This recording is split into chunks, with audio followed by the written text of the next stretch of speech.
ഓം ശ്രീ മഹാഗണപതിയൈ നമഃ. ഓം ശ്രീ സരസ്വതിയൈ നമഃ. ഓം ശ്രീ ഗുരുഭ്യോ നമഃ. ഓം ശ്രീകൃഷ്ണ പരമാത്മനേ നമഃ.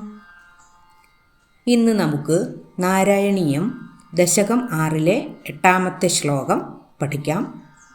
നമുക്ക് ശ്ലോകം ചൊല്ലാം.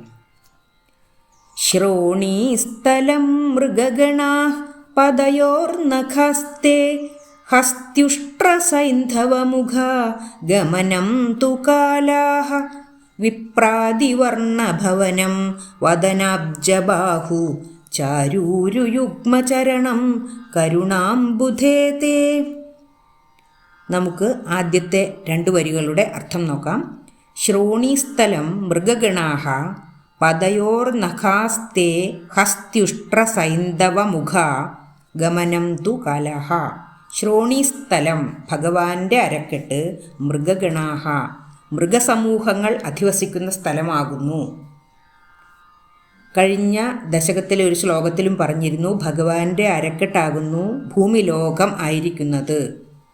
അതുതന്നെയാണ് ഇവിടെയും പറയുന്നത്. ശ്രോണീസ്ഥലം ഭഗവാന്റെ അരക്കെട്ടാകുന്നു മൃഗഗണാഃ മൃഗസമൂഹം അധിവസിക്കുന്ന സ്ഥലം, അല്ലെങ്കിൽ ജീവജാലങ്ങൾ അധിവസിക്കുന്ന സ്ഥലം ഭഗവാന്റെ അരക്കെട്ട് ആകുന്നു.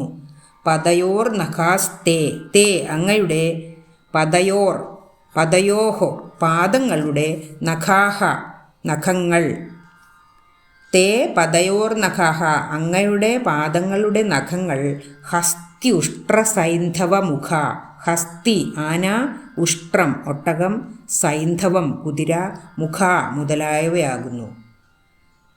ഭഗവാന്റെ പാദങ്ങളുടെ നഖങ്ങൾ ആന, ഒട്ടകം, കുതിര മുതലായവ ആകുന്നു. ഗമനം തു കാലാഹ ഗമനം ഗതി അല്ലെങ്കിൽ സഞ്ചാരം, ഭഗവാന്റെ സഞ്ചാരം തു ആകട്ടെ കാലാഹ കാലമാകുന്നു. ഭഗവാന്റെ അരക്കെട്ട് മൃഗഗണങ്ങളുടെ അധിവസിക്കുന്ന സ്ഥലമാകുന്നു. പാദങ്ങളുടെ നഖങ്ങൾ ആകട്ടെ ആന, ഒട്ടകം, കുതിര മുതലായവ ആകുന്നു. അങ്ങയുടെ സഞ്ചാരം കാലവും ആകുന്നു. വിപ്രാതിവർണഭവനം വദനാബ്ജബാഹു ചാരൂരുയുഗ്മചരണം കരുണാംബുധേ തേ. വിപ്രാതിവർണഭവനം വിപ്രാതി വിപ്രൻ എന്നാൽ ബ്രാഹ്മണൻ, വിപ്രാതി ബ്രാഹ്മണർ മുതലായ വർണ്ണങ്ങളുടെ ഭവനം, വർണ്ണങ്ങളുടെ ഉത്ഭവസ്ഥാനം. വർണ്ണം എന്നാൽ ചാതുർവർണ്ണ്യമാണ് ഇവിടെ ഉദ്ദേശിക്കുന്നത്. ചാതുർവർണ്ണ്യത്തിൽ ബ്രാഹ്മണർ, ക്ഷത്രിയർ, വൈശ്യർ, ശൂദ്രർ എന്നീ 4 വിഭാഗങ്ങളാണുള്ളത്. ഇങ്ങനെയുള്ള ഈ വിപ്രാതി വർണ്ണങ്ങളുടെ ഭവനം അല്ലെങ്കിൽ ഉത്ഭവം വദനാബ്ജ ബാഹു ചാരൂരുയുഗ്മചരണം തേ വദനാബ്ജബാഹു ചാരൂരുയുഗ്മചരണം തേ അങ്ങയുടെ വദനാബ്ജം, വദനം എന്നാൽ മുഖം, അബ്ജം എന്നാൽ താമര, വദനാബ്ജം താമരപ്പൂ പോലെയുള്ള അങ്ങയുടെ മുഖം, ബാഹു കൈകൾ, ചാരൂരുയുഗ്മം ചാരു മനോഹരമായ, ഊരുയുഗ്മം എന്നാൽ ഊരു തുട, യുഗ്മം 2 ഊരുയുഗ്മം 2 തുടകൾ, ചാരൂരുയുഗ്മം മനോഹരമായ 2 തുടകൾ, ചരണം പാദങ്ങൾ. അപ്പോൾ തേ വദനാബ്ജബാഹു ചാരൂരുയുഗ്മചരണം എന്നാൽ അങ്ങയുടെ വദനം മുഖം, കൈകൾ, 2 തുടകൾ, പാദങ്ങൾ എന്നീ ഭാഗങ്ങളിൽ നിന്നാകുന്നു വിപ്രാതിവർണഭവനം ഉണ്ടായത്. ബ്രാഹ്മണർ തുടങ്ങിയ ചാതുർവർണ്ണ്യ വിഭാഗങ്ങളുടെ ഉത്ഭവം ഉണ്ടായിരിക്കുന്നത് അങ്ങയുടെ മുഖം, കൈകൾ, തുടകൾ, പാദങ്ങൾ എന്നീ ഭാഗങ്ങളിൽ നിന്ന് ആകുന്നു. കരുണാംബുധേ ദയാനിധിയായ ഭഗവാനെ. ഇനി നമുക്ക് ഈ ശ്ലോകത്തിൻ്റെ ഒരുമിച്ചുള്ള അർത്ഥം ഒന്നുകൂടി പറയാം. ഭഗവാന്റെ അരക്കെട്ട് മൃഗഗണങ്ങൾ അധിവസിക്കുന്ന സ്ഥലമാകുന്നു.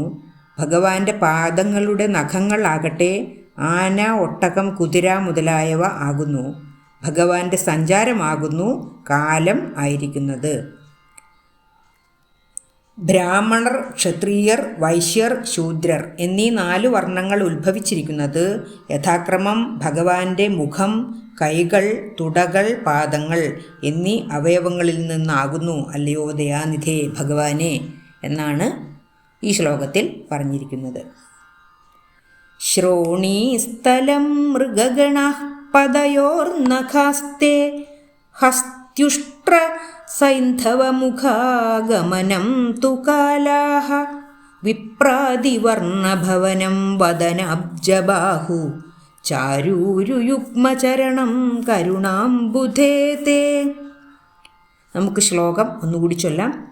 ശ്രോണീസ്ഥലം മൃഗഗണാപദയോർനഖസ്തേ ഹസ്ത്യുഷ്ട്രസൈന്ധവമുഖാ ഗമനം തു കാലാഃ വിപ്രാതിവർണഭവനം വദനാബ്ജബാഹു ചാരൂരുയുഗ്മചരണം കരുണാംബുധേ തേ. 9ാമത്തെ ശ്ലോകവും അതിൻ്റെ അർത്ഥവും അടുത്ത വീഡിയോയിൽ ചെയ്യാം. സർവത്ര ഗോവിന്ദനാമ സങ്കീർത്തനം ഗോവിന്ദ ഗോവിന്ദ. ഓം ശ്രീകൃഷ്ണ പരമാത്മനേ നമഃ.